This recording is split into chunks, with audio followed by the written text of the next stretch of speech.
Jurassic World Velocicoaster, Iron Gwazi, and Ride to Happiness are some of the best roller coasters today. But if it wasn't for some innovative roller coasters, these just wouldn't exist. But first, let's go back to where it all started. In 1884, Switchback Railway opened at Coney Island in Brooklyn, New York.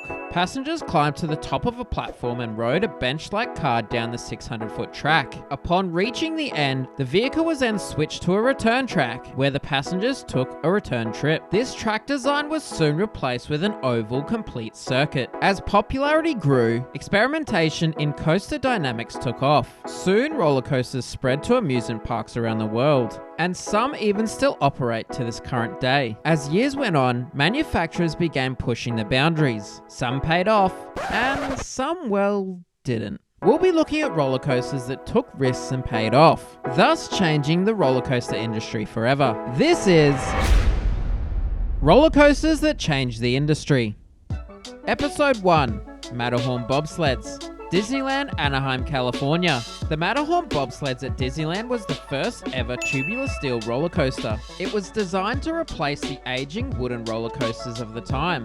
Walt Disney and his team of Imagineers wanted to create a thrilling attraction that would simulate the experience of bobsledding down a mountain. The ride was constructed using a unique combination of steel and concrete, which allowed for the creation of a smooth, seamless track that was capable of supporting the weight of the bobsled-style cars. The ride would also be designed to be visually impressive, with a replica of the mountain climbers' base camp located at the base of the ride. Along with the visually impressive Matterhorn Mountain, the Skyway that opened in 1956 was to run straight through it. This would give incredible views of the coaster from off-ride. The Skyway transported guests from Fantasyland to Tomorrowland and back. Making the Skyway pass through the Matterhorn Mountain was definitely a unique experience for guests.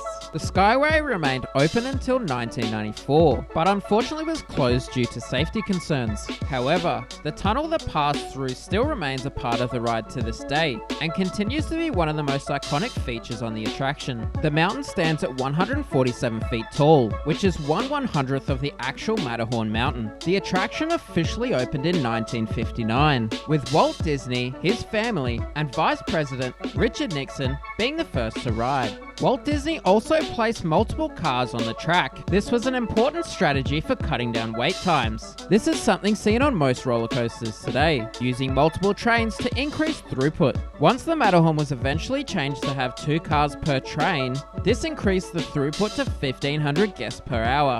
The ride features 2 separate tracks, commonly known as the left track and the right track. Once boarding the bobsleds, you begin by entering the mountain and start climbing up the 80-foot lift hill. The ride features a series of twists, turns, and drops as you race down through the mountain at high speeds. You'll pass through a series of dark tunnels and icy caverns. While traveling throughout the layout, you'll hear the wind rushing past you and the sound of your sled echoing throughout the mountain.